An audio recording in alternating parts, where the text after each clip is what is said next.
Valeu! Estamos de volta com o nosso farol tricolor. Nesse domingo tem Bahia e Bragantino. Jogo importante, jogo decisivo. O Bragantino bem situado na tabela. Daqui a pouco o Diego traz isso para todos nós. Lembrando que é início do segundo turno. O Bahia, infelizmente, é 16º colocado. 18 pontos ganhos em 19 jogos. É muito pouco. Ganhou 4, empatou 6, perdeu 9, fez 18 gols, tomou 25. Agora, aquele número mágico de 45 pontos ganhos para ficar aliviado de rebaixamento, esse número quem trouxe de primeira vez foi o Luxemburgo. Fica difícil para o Bahia, ou seja, tem que fazer 27 pontos ganhos nesse segundo turno. Quem só fez 18, a coisa complica, viu, Diego? É isso aí. Hoje aqui temos mais um Vida no Farol Tricolor e com estreia da nossa vinheta. Vamos rodar a vinheta para iniciar. Boa pedida.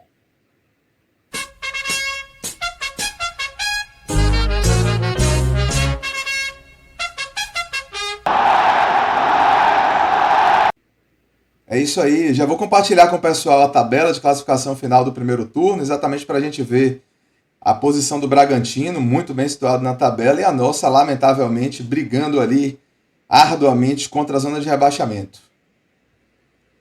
É isso mesmo. Vamos refletir sobre isso, porque da agora em diante a pontuação é fundamental. E dentro de casa.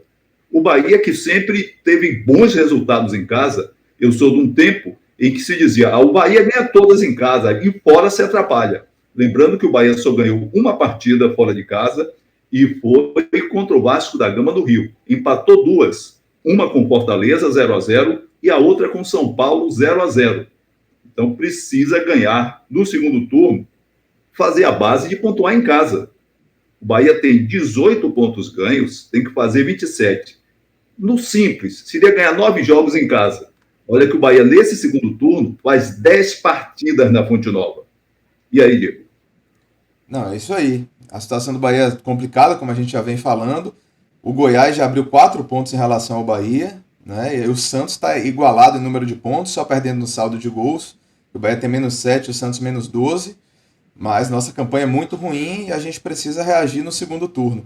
Você falou disso, do número mágico, né? Os 45 pontos, né? A gente precisaria fazer 27. Talvez precise de menos para escapar do rebaixamento. Mas ainda assim, a gente pensar no tipo de investimento que o Bahia fez, né? Toda a expectativa criada. E a gente ter um resultado de apenas fugir do rebaixamento na conta no final, mesmo assim seria decepcionante. Mas lógico que é melhor do que ser rebaixado. Mas vamos falar também um pouquinho aí da posição do Bragantino, né? Uma posição especial na tabela, ao contrário do que acontece com o Bahia. O Bragantino está aí em 5º lugar do campeonato, né? Com 8 triunfos, 8 empates, 3 derrotas, 10 gols de saldo, 10 gols positivos de saldo, 27 gols marcados, 17 sofridos. Então o Bragantino está brigando lá em cima. Se a gente analisar friamente, o Bragantino está brigando pela 2ª colocação. Né, brigando por vaga direta na Libertadores, por tudo isso, então fez um primeiro turno digno de nota e continua aí na briga. É isso mesmo, você colocou ali, eu ia arrematando, seria aquela situação de muito pouco para o Bahia lutar contra o rebaixamento. Agora é para comemorar, soltar foguetes se não for rebaixado. Essa é uma coisa clara para mim, porque na simples eu tenho que ir, eu sou da área de economia, então eu tenho que ir pela lógica dos números, pela pontuação. Então ficou consagrado que com 45 pontos ganhos, o time não é rebaixado, em condições normais de temperatura e pressão. 44 tem chance de não ser rebaixado. 43 até pode não ser rebaixado. Menos do que isso, tendencialmente é rebaixado. Ou seja, pensando nos jogos em casa, o Bahia teria que ganhar 9. Tudo bem, pode ganhar 8. 3 vezes 8, 24. Empatando 3 fora, 27. Perfeito. Se ganhar 7, 3 vezes 7, 21. Empatando 6, 27. Então, observe, na medida em que o Bahia ganhe menos partidas em casa, ele vai precisar ter mais pontuação no campeonato, inclusive fora de casa. O grande resultado do Bahia honrando o tal do investimento, o verdadeiro investimento, na verdade, foi meter 1-0 no São Paulo dentro de casa. O outro ganhou fora de casa do Vasco. O Vasco estava caindo pelas tabelas, continua caindo pelas tabelas, está tentando se segurar. Só uma correção, 1-0 no Palmeiras, não no São Paulo, dentro de casa. Palmeiras, eu falei São Paulo, isso, né? Isso. São Paulo empatamos fora, que também foi um resultado interessante. Foi o que eu disse há pouquinho, eu ia dizer isso. E dois empates fora de casa, com o Fortaleza e com o São Paulo. Então, aliás, bons resultados. Se olhar, o Bahia teve 3 bons resultados, mesmo ganhando para o Vasco, com o Vasco caindo pelas tabelas, foi importante. O outro, o empate com Fortaleza, na capital cearense. O outro, o empate com São Paulo, no Morumbi. 3 bons resultados, sem dúvida alguma.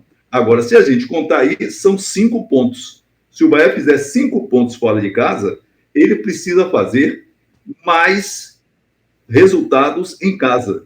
Então, dos 27 que ele precisa de 22. Então, teria que ganhar 7 partidas em casa, ou coisa assim. Mas não vamos ficar só nessa projeção, né, Diego? É isso aí. Agora, existe um segundo turno grande, lógico, metade do campeonato por vir, e o primeiro confronto, o primeiro duelo, já é um confronto que causaria, a gente analisando friamente a tabela, arrepios, porque o Bahia pega uma equipe bem qualificada, né, uma equipe bem arrumada, mas é jogo aqui na Arena Fonte Nova, e o que me parece, assim, em relação ao elenco do Bahia, é que o elenco do Bahia pode dar mais. O Renato Paiva teve mais uma semana cheia de trabalho, então... Isso é um perigo. Hein? Isso é um perigo. Muito tempo. Não acho assim. Mas assim, tá precisando dar resultado. Tá precisando dar resultado. Teve a semana de trabalho que ele tanto reclama. E são sequências de semana inteira de trabalho. E os resultados precisam vir, né? Como a gente já falou, a batata dele já está assando já tem um tempo. Né? E ele precisa apresentar esses resultados para o Bahia sair dessa situação. Perfeito. Eu pensei que a batata dele já tinha estragado, mas se ainda está assando, ele pode se virar, porque uma batata assada com um bom bacalhau português, com um bom bacalhau português, um azeite bom português, come-se bem. Cebola, aquela queridíssima terra que é Portugal, queremos tanto bem, são nossos vizinhos na Espanha, somos descendentes de espanhóis, e a cidade do Porto é coladinha com a nossa Galícia amada. Mas vamos trabalhar, né, o Renato Paiva? Tem um detalhe que eu não posso me afastar. Vai ficando pouco tempo para o Bahia se acertar. É verdade que nesse primeiro turno que acabou, o Bahia fez 9 partidas em casa. Nesse segundo turno, que começa no domingo contra o Bragantino para o Bahia, são 10 partidas dentro de casa. Agora, cuidemos do resultado, hein, Diego? É isso aí. Vamos falar agora um pouquinho desse confronto contra o Bragantino, né? A gente já pincelou as questões de tabela de Bahia e Bragantino, mas o Bragantino também tem outros dados que são importantes para a gente trazer. O Bragantino, ele teve, segundo o Globoesporte.com, ele foi o time que mais finalizou na primeira parte do campeonato. Espero que Marcos Vitor esteja novamente num dia inspirado, porque a tendência é o Bragantino finalizar bastante. Né? O técnico... Não só o Marcos Vitor, hein? Sim. Não só o Marcos Vitor. Sim, mas eu falo diretamente da questão da finalização, porque o Marcos Vitor, eles acertando no gol, o Marcos Vitor vai ter que trabalhar bastante, como tem feito e muito bem nas últimas partidas, né? Só para ter uma ideia, o Bragantino tem uma média de 16 finalizações por jogo, é a maior do campeonato. De todos os times da Série A, é o time que mais finaliza. Né? E ele, dessas aí, 124 foram certas, 40% e 184 erradas. Tomara que esse número de erradas aumente ainda mais. Né? E o Bragantino também, além de finalizar muito, ele se destacou pela defesa. Ele tem a terceira melhor defesa do campeonato, sofreu 17 gols, ao lado de Palmeiras e Atlético Mineiro, está nessa posição confortável. É aquilo que a gente fala do Bahia. Né? O Bahia tem um ataque dos mais ineficazes do campeonato, uma defesa das que mais sofreu gol no campeonato. Isso justifica plenamente a posição que o Bahia ocupa, assim como o Bragantino, que tem um ataque efetivo, que tem uma defesa que toma poucos gols, por isso está na 5ª colocação. Pode-se dar qualquer tipo de explicação, mas esse tipo de dado objetivo não mente, né? Então essa é a situação do Bragantino, equipe qualificada, bem treinada e que deve dar bastante trabalho ao Bahia, que precisa do resultado. Na situação que estamos, todo jogo é uma final. É isso. E no detalhe que você traz, são preciosas essas informações que você conseguiu no Globo, importante mesmo.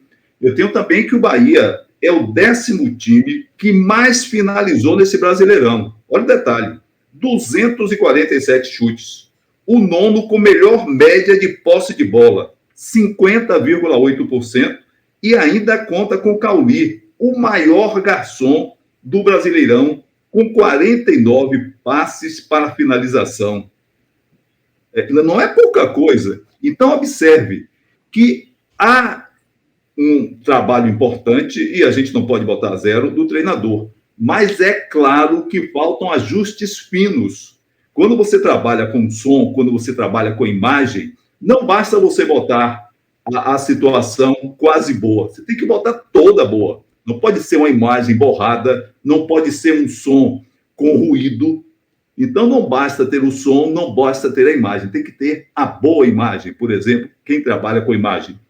No caso do Bahia, há elementos que são importantes. Falta jogador para definição? Sim, admito. Mas falta também um esquema tático de ataque. Trabalha a bola, trabalha, mexe com o jogo, mexe, tem o melhor garçom, tem. Mas, por exemplo, quando o Bahia chega ao ataque, tem um cruzamento da direita para a esquerda, não aparece ninguém no bico da grande área pelo lado esquerdo para aproveitar. Observe os outros times. Observe o outro Bragantino, o próprio Bragantino que nós vamos enfrentar. Ele não perde essa oportunidade. Você trouxe dados riquíssimos. E é importante que, da mesma maneira que a gente tem o foco no adversário, até para se situar, tenha também a percepção do que falta, não apenas jogador. É aquela questão de, observe, aquilo que você já trouxe, do que eu já visualizei, por exemplo. Quando o Everaldo está dentro da área, é uma coisa. Ele fora da área é muito menos. Então, que ele fique na área. O lado esquerdo do Bahia precisa muito de um apoio, porque tem o bom cruzamento de Cândido, a zaga rebate, mas quando volta não tem ninguém do ataque por ali. Não tem o Ademir, não tem o Jacaré quando está jogando. Então, a gente tem que observar o próprio Ratão. É preciso ter isso. Eu vejo no jogo do Bahia, muitas vezes, essas observações que eu trouxe, que são boas informações, bons elementos, mas eu vejo que o jogador do Bahia pega a bola, mas não tem aproximação, tanto na defesa quanto no ataque. O Bahia tem que ter uma maior aproximação. O companheiro pegou a bola, até por conhecer a característica, um outro ou alguns outros se deslocam mais para o meio, mais para a esquerda, mais para a direita, e eu percebo que o Bahia tem esse débito, Diego. É um comentário pertinente, né? É isso que a gente fala, né? A ineficiência do ataque, os problemas de o Bahia criar e não conseguir fazer os gols, como tem acontecido, o Bahia cria relativamente bem, né? E às vezes o Paiva já trouxe o dado que o Bahia permitia, em determinado momento do campeonato, poucas finalizações, mas às vezes permite uma finalização que o adversário tem uma chance excelente, né? Porque perdeu uma bola na defesa e permitiu uma chance clara de gol. Ao mesmo tempo, a finalização que o Bahia consegue nem sempre é uma finalização tão clara. Então faltam ajustes, né? Faltavam peças, na minha opinião, muito claramente. Agora as peças já melhoraram, principalmente no setor-chave, que são as laterais, como falamos em outras ocasiões. Agora verdade. O Bahia aparentemente já tem laterais qualificadas, laterais de um excelente nível.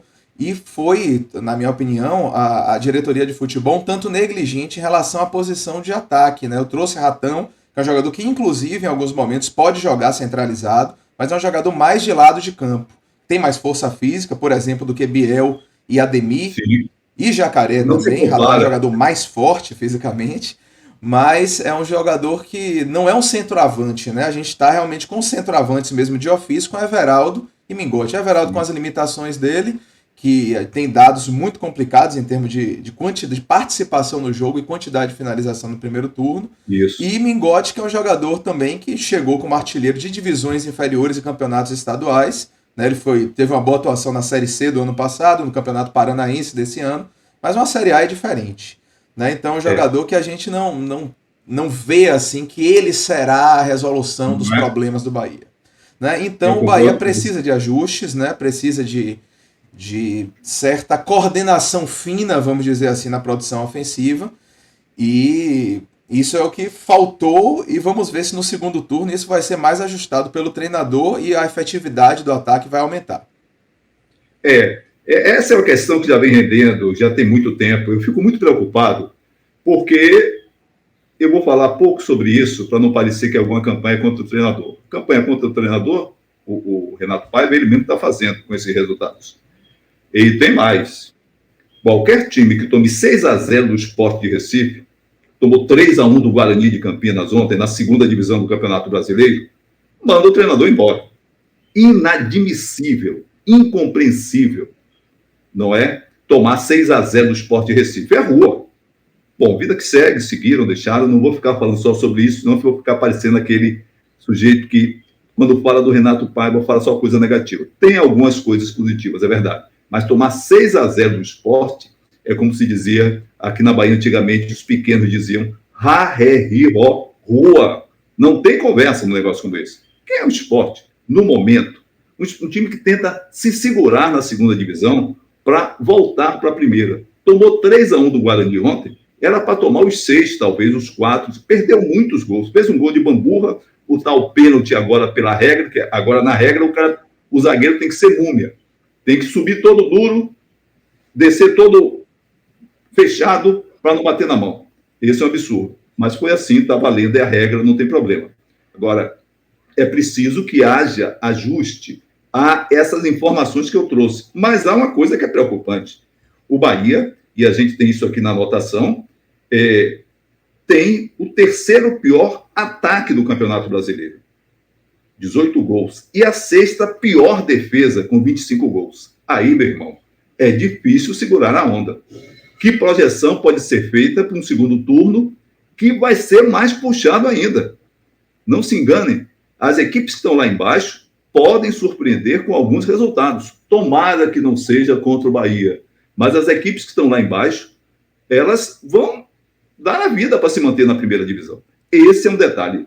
Mais do que isso, né? Outra questão importante é que os times, inclusive como o Bragantino, eliminado pelo América Mineiro, surpreendentemente pelo América Mineiro na Copa Sul-Americana, eles têm menos divisão de competições. Acontece com o Bahia, que já está eliminado da Copa do Brasil, mas também acontece com os outros times, porque à medida que vai se afunilando, né, os outros campeonatos vão se afunilando, mais equipes vão sendo eliminadas, e o nosso adversário é o maior exemplo, que tinha talvez a perspectiva de chegar a uma final, de conquistar um título da Sul-Americana, e ele já está eliminado, então agora vai ser dedicação exclusiva ao Campeonato Brasileiro, mais tempo de treino, né, mais foco no Campeonato Brasileiro. Então, além da questão dos times que estão lá embaixo, que tentam buscar uma condição melhor no campeonato, a gente tem times melhor classificados, times mais qualificados, que agora tem foco absoluto no Campeonato Brasileiro e também devem trazer mais problemas para os adversários por conta disso. Perfeito, perfeito. É uma coisa que tem que se ver mesmo. E lembrando, porque pode cair no esquecimento, o Bahia ganhou para o Palmeiras na Fonte Nova, ganhou para o Vasco no Rio de Janeiro e ganhou para o Coritiba e para o América de Minas. Então, vejam, Vasco, América de Minas e Coritiba, que estão na zona há algum tempo. Então, fiquemos de olho, porque essa campanha tem que ser muito melhor, viu, Diego? É isso aí. Assim, o Bahia também, uma coisa que eu acho interessante da gente falar, é sobre, eu trouxe no outro vídeo, a questão de um histórico dos esquemas táticos usados por Renato Paiva, e que ele, apesar de mudar muito as peças, ele não tem mudado muito o esquema tático. Ele usou 3 esquemas táticos, sendo que o primeiro foi durante todas as 10 primeiras rodadas. Depois, praticamente, foram 6 ou 7 rodadas jogando com 4-4-2. E nas 2 últimas ele entrou com 4-3-3. Então, acho que dá pra gente imaginar que ele vai manter esse 4-3-3. Né? Infelizmente, não vai ter Biel, que lamentavelmente tomou um cartão amarelo e desfalca a equipe do Bahia. Né? Mas o Bahia não tem muitos desfalques. E a gente espera que isso dê bons resultados, né? E que esse esquema agora seja mantido, seja mais organizado com esse tempo que ele teve de treinamento, que tanto se queixa, né? Que ele consiga desenvolver um trabalho que, além de certos números positivos, né? Que há certos números positivos, você bem trouxe alguns deles, e assim, eu entendo assim que o Bahia tem alguma filosofia de jogo, a gente discorda um pouco nesse ponto, mas eu percebo no Bahia uma certa lógica nas alterações que Renato Paiva faz em geral, e assim no discurso dele, que há uma certa lógica, mas, e como eu falo, isso sem resultados, isso se torna vazio. Então está na hora dessa lógica ficar próxima aos resultados, se aproximar, de render mais pontos, e de o Bahia sair logo dessa situação incômoda, que não vai ser fácil, mas precisa acontecer o quanto antes, sob pena da situação ficar irreversível, inclusive da situação de Renato Paiva ficar irreversível e o Bahia iniciar um novo trabalho com outro técnico. Sinceramente, eu me preocupo pouco com a situação de Renato Paiva e muito com a situação do Bahia. Admito, é um profissional, visivelmente passa de ser um trabalhador, tem o ar de um cara sério e passa isso realmente, mas precisa ver mais no jogo, na minha visão é essa. Por exemplo, domingo contra o Bragantino, esse domingo, vai tirar Tassiano do jogo? Para tirar Tassiano do jogo, só se Tassiano pedir ou estiver contundido. Mesmo que leve amarelo, não é para tirar Tassiano do jogo. Que jogador o Bahia tem de equivalência igual a Tassiano? Um cara que combate no meio de campo, combate muitas vezes na lateral, não deve ter a obrigação, não deve ser escalado para estar recuando para cobrir lateral.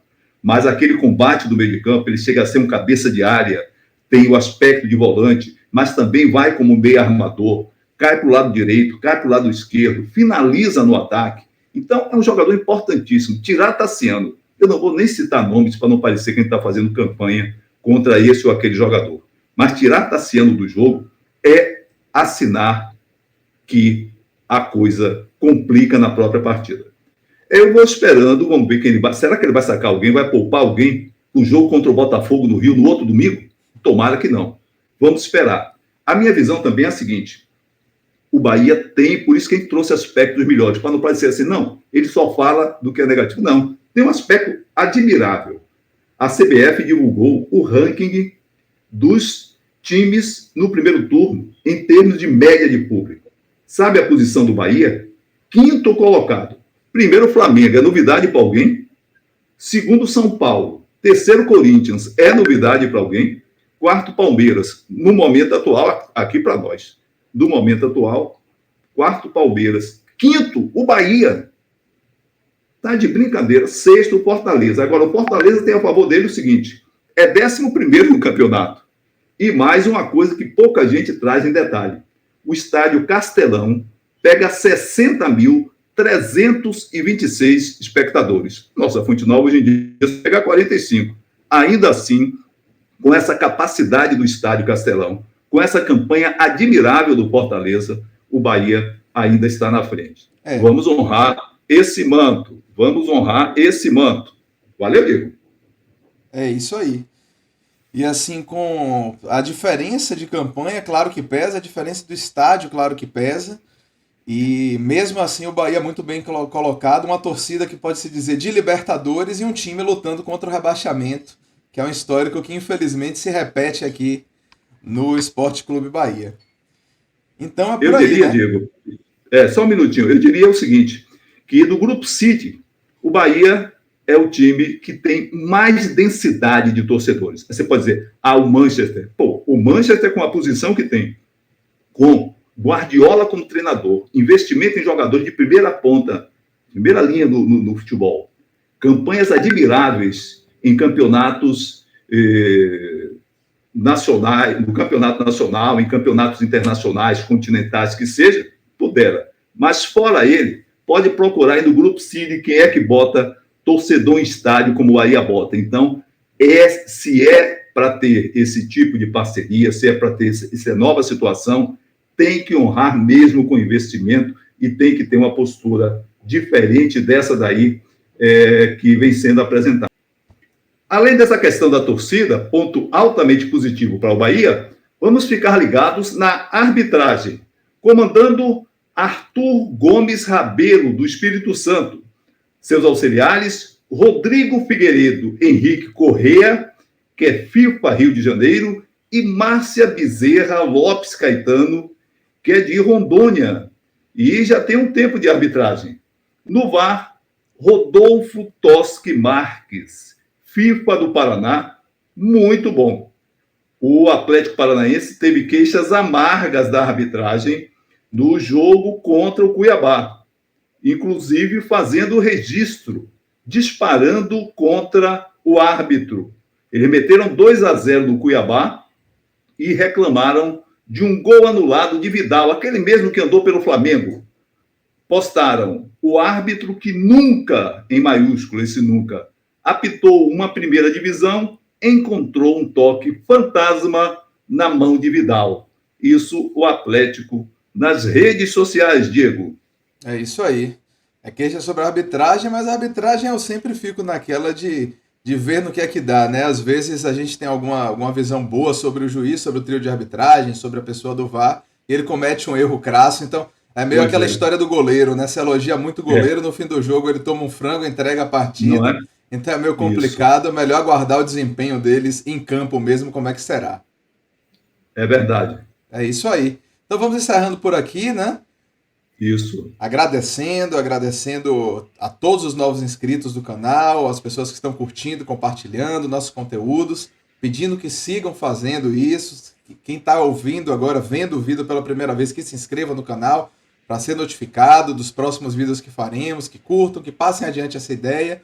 Estamos começando, incorporando novos elementos e a ideia é crescer e curtir aí esse segundo turno. Quem sabe um segundo turno mais tranquilo para o Bahia, porque promete fortes emoções, tomara que sejam mais positivas. Valeu, aquele abraço, muito obrigado a todos vocês que visualizam, que mandam mensagens, que dão aquele like legal. Tamo juntos. Beleza. É isso aí, bora Bahia.